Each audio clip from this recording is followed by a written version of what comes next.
तो अनिरुद्ध जो है अर्शी के साथ बिल्कुल रहना ही नहीं चाहता है और उसे सटअप बोल के कहता है गेट आउट, तुम चल जाओ अकेले। क्या बोस हाउस छोड़कर अनिरुद्ध रहने वाला है झनक के साथ? अर्शी और झनक में जबरदस्त कैट फाइट देखने को मिलने वाला है। अर्शी जल्द बनेगी सृष्टि 2.0। जी हाँ दोस्तों, हम बात कर रहे हैं स्टार प्लस के शो झनक की।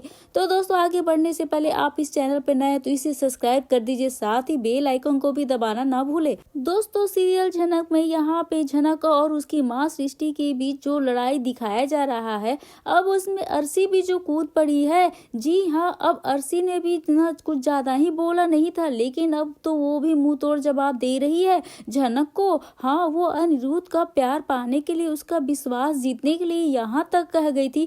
मुझे भी बड़ा अफसोस है कि झनक तुम डेथ हो गई थी, मेरा विश्वास मानो, अगर तुम नहीं होती तो मैं उससे ज्यादा तुमसे शादी करवा देती। यहाँ पे अनिरुद्ध को मैनिपुलेट करने के लिए उसने ये सारे शब्द कहे थे, लेकिन आप झनक को अपने आंखों के सामने पाकर उससे बहुत ज्यादा गुस्सा आ रहा है।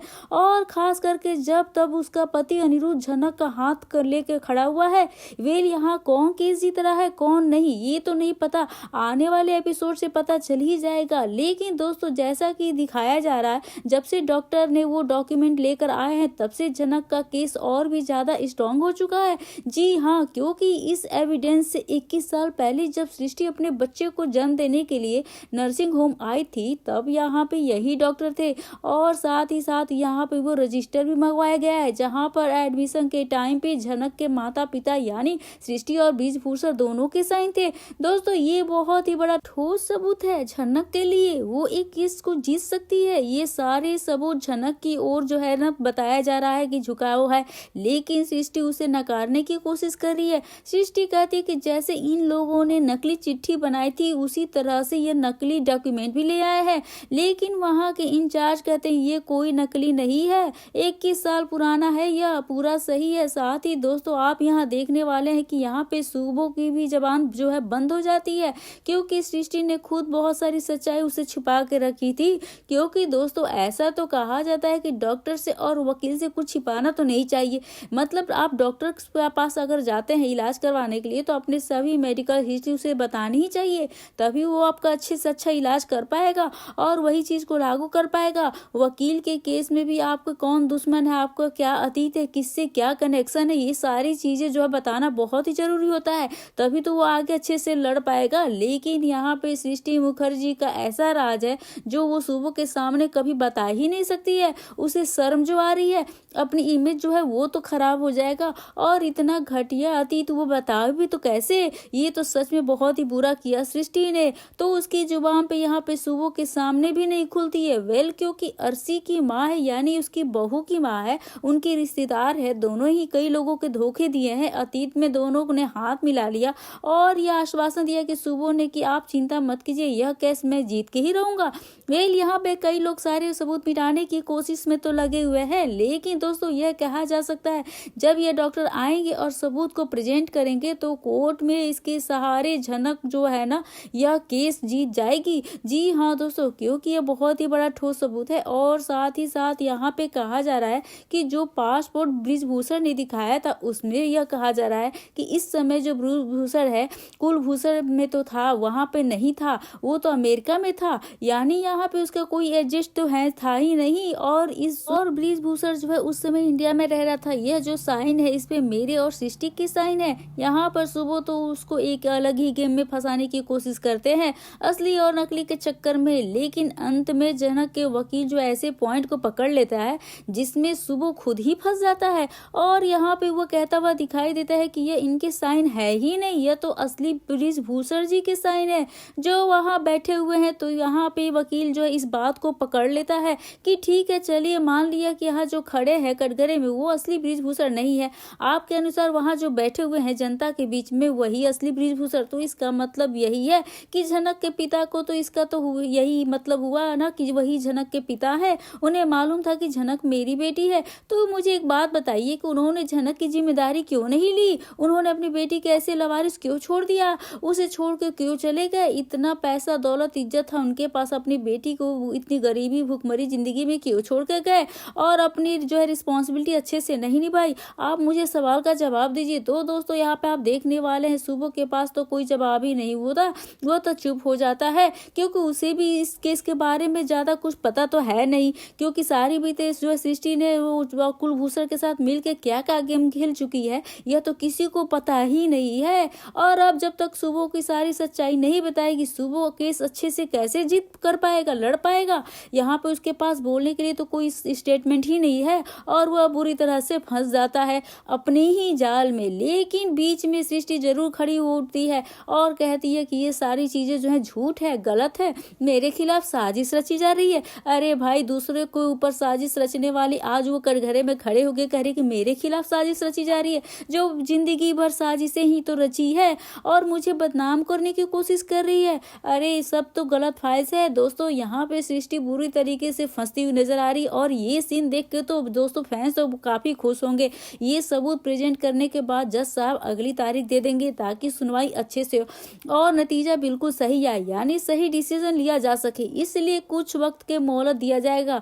तो इसी बीच में झनक और बृजभूषण जो काफी खुश नजर आएंगे कि चलो ठीक है, बहुत ठोस सबूत हमने प्रेजेंट तो कर दिया, तो अब हम यह केस जीत ही जाएंगे। और ऐसा भी बताया जा रहा है कि झनक ये केस जीत जाएगी। पर दोस्तों मेकर्स कुछ भी कर सकते हैं, कब किस पॉइंट को मोड़ देंगे कुछ पता ही नहीं चलता है।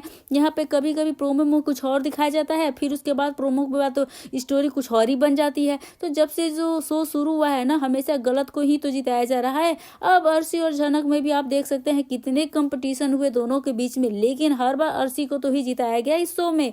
फिर सृष्टि कितनी काली करतूतें कर चुकी है, कितने गोलमाल कर चुके हैं, कितने घिनौनी हरकतें कर चुकी है, लेकिन कभी उसे जेल गया भेजा गया है। तो क्या इस बार मेकर्स अपनी इस रस्म को चेंज कर देंगे? क्या वो जो है सृष्टि को उसकी सजा दिला के रहेंगे? तो क्या होगा, नहीं होगा, यह तो आने वाले एपिसोड से ही पता चल जाएगा हमें। लेकिन यहाँ पे जज साहब ने कुछ समय जो टाइम दिया है, इसमें जरूर कोई अगड़म जो है ना, कुछ तो गड़बड़ होगा ही, गड़बड़ घोटाला तो दिखेगा ही, क्योंकि आखिर यहाँ पे सृष्टि मुखर्जी कौन सी साजिश रच के केस को पलटने वाली है। तो यह देखना काफी दिलचस्प होगा दोस्तों, क्योंकि इतनी आसानी से झनक को जीत मिल जाए ये तो हो नहीं सकता है। वेल अगर झनक को जिता देते हैं मेकर्स तो बहुत अच्छी बात होगी दर्शकों के लिए और दर्शक काफी खुश भी होंगे हमारे फैंस। तो ये तो कोई पहली तो कोई जीत है कि झनक को मिलेगी। लेकिन दोस्तों झनक कोई जीत मिलने के बाद उसकी जिंदगी में बहुत सारे प्रॉब्लम आने वाले हैं, क्योंकि वो झनक उसकी जिंदगी की मुसीबतों से ही भरी हुई है। यहाँ पे उसके जीतने के बाद उसके पिता के ऊपर उसके मौत का साया मंडराने वाला है। उसे यहाँ पे लग रहा है कि मैं जीत गई हूँ, अब मैं अपने पिता के साथ हंसी खुशी अच्छी सी जिंदगी अपने न बिता सकूंगी, क्योंकि अगर सृष्टि को जेल भेज दिया तब तो सभी हाथ इतने बड़े हैं कि वह एक से एक बदला ले सकती है। उसके कई जासूस कई लोग बाहर घूम रहे हैं। यहाँ पे तो झनक के पिता को मरवाने के लिए जरूर कोशिश करने वाली है और जितनी खबरें आ रही है कि झनक के पिता की जल्द मौत दिखाने वाले हैं इस शो में और उसके पिता को जल्द ही मार दिया जाएगा। हो सकता है झनक को यह केस जितवा दिया जाए, थोड़े समय के लिए उसको खुशी दी जाएगी, लेकिन उसी खुश को कब गम में तब्दील कर दिया जाएगा, उसके पिता को मरवा दिया जाएगा। लेकिन इस समय झनक के साथ अनिरुद्ध है, जिससे झनक काफी ज्यादा स्ट्रांग बनी हुई है। लेकिन उधर जो अर्शी है इस चीज को तो बिल्कुल पसंद ही नहीं करी है, जिस वजह से वह बार बार घर छोड़कर जाने की धमकी जो दे रही है अनिरुद्ध को। वेल दोस्तों ये कोई पहली बार तो है नहीं कि अर्शी बोली मैं घर छोड़ के चले जाऊंगा, यह तो इसका फिक्स डायलॉग है। तब भी तो अनिरुद्ध से बहुत नाराज होती है, उस पर गुस्सा करती है और वो अपना उसका फेवरेट जो बोलती है कि मैं घर छोड़ के चली जाऊंगी, तुमने मेरी जिंदगी बर्बाद कर दी है, तुम मेरी जिंदगी नरक बना कर रख दिए हो। और वो झनक से भी सीधे बोल पड़ती है कि तुम मर गई थी तो मुझे सबसे ज्यादा खुशी हुई थी, अब मैं कहती हूँ तुम मरी जाती हो। लेकिन इस बार भी झनक उससे बहुत ही अच्छा जवाब देती है, कहती है कि इस बात को आप पकड़ के रखिएगा अर्शी दीदी, क्योंकि कहीं कुछ यही आप पे ही ना उल्टा पड़ जाए। और यहाँ पे बोलती है कि गुस्से में बोलती है कि चली जाओ, तुम अपनी माँ के पास चली जाओ, तुम्हें यहाँ नहीं रहना चाहिए, यहाँ छोड़ के चली जाओ। लेकिन जब अर्शी छोड़ के जाने लगती है तो अनिरुद्ध उसे रोक लेता है। आखिर अनिरुद्ध चाहता क्या है, ये तो बड़ा ही क्वेश्चन मार्क हो गया है। लेकिन फिलहाल उसके पास झनक तो है, उसके साथ झनक के साथ वो कह रहा है कि हाँ तुम्हें जाना है तो तुम चली जाओ, लेकिन मैं झनक के साथ हूँ, उसका साथ कभी नहीं छोड़ूंगा। अब तुम चाहे तुम लोग को मैं पसंद हूँ ना पसंद हूँ,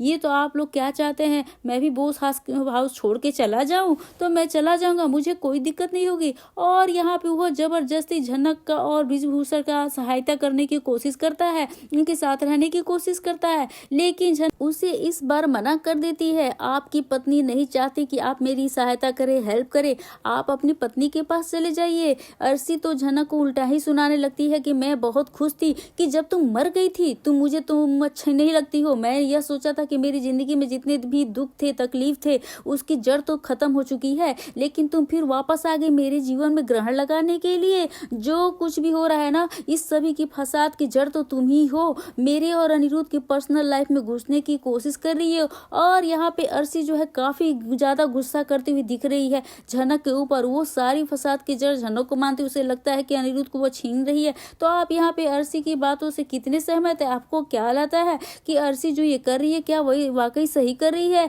क्या एक वाइफ जैसा वो रह पाती है? अर्शी यहाँ पे बहुत ही गलत है। जो आपकी क्या राय हमें कमेंट करके दोस्तों जरूर से बताइएगा। लेकिन आप देखेंगे कि अनिरुद्ध भी उसे कह देता है कि तुम क्या बोल रही हो, तुम्हें समझ में भी आ रहा है? चली जाओ तुम अकेले घर, मैं तो आऊंगा। अगर कहता है कि झनक अगर तुम मुझे अपने साथ नहीं लेके जाओगी तो मैं ऑटो से पीछा करते हुए तुम्हारे साथ चले आऊंगा। और इस पे जो है अर्शी है ना, एकदम बिल्कुल भी गुस्से से तिल मिला जाती है। वो कुछ तो कर ही नहीं पाती है कि अनिरुद्ध जो है बिल्कुल भी उसके विरोध में हो जाता है, उसके फेवर में झनक के हो जाता है। अब अर्शी जो है झनक के विरोध करती है, उससे गुस्सा करती है, और वहीं पे अनिरुद्ध जो है वो झनक का साथ देता है। तो इन तीनों की जो है ना तिगड़म जो झगड़ा लड़ाई है ना, वो बहुत ही काफी ज्यादा इंटरेस्टिंग हो गया है। दोस्तों आप क्या कहना चाहते हैं? यहाँ पे अनिरुद्ध जो है झनक को साथ देकर और अर्शी को कहता है कि तुम चली जाओ घर, तो अकेले चली जाओ, मैं अगर तुम मुझे नहीं ले जाओगे अपने साथ तो मैं ऑटो से पीछा करते हुए आऊंगा। ब्रिजभूषण भी ये सारी चीजें देख रहे होते हैं, लेकिन अर्शी जो कह देती है कि तुम मर गई थी तो अच्छा है। इस बात पे अनिरुद्ध जो है काफी गुस्सा कर जाता है, क्योंकि उससे क्या बोल रही हो, क्योंकि उसे तो फिर कहती है कि मैंने झनक के लिए बोला इसलिए तुम्हें गुस्सा आ रहा है। अरे भाई, वो अपने हाथों से कहाँ बाजने आने वाली है, और कोई अपने पति के साथ प्रेमिका को कैसे पसंद कर सकता है। दोस्तों तो आपकी क्या राय है? आप हमें कमेंट करके दोस्तों जरूर से बताइएगा। वीडियो अच्छी लगी हो तो बेशक वीडियो को लाइक करें, शेयर करें और सब्सक्राइब करना बिल्कुल ना भूलें। दोस्तों आपकी राय हमें अपनी राय प्रतिक्रिया जो भी है इस वीडियो को लेकर वो हमें कमेंट करके दोस्तों जरूर से बताइएगा। तो मिलता है नए वीडियो के साथ, नए अपडेट के साथ। तब तक के लिए आप बने रहिए। तब तक के लिए बाय बाय।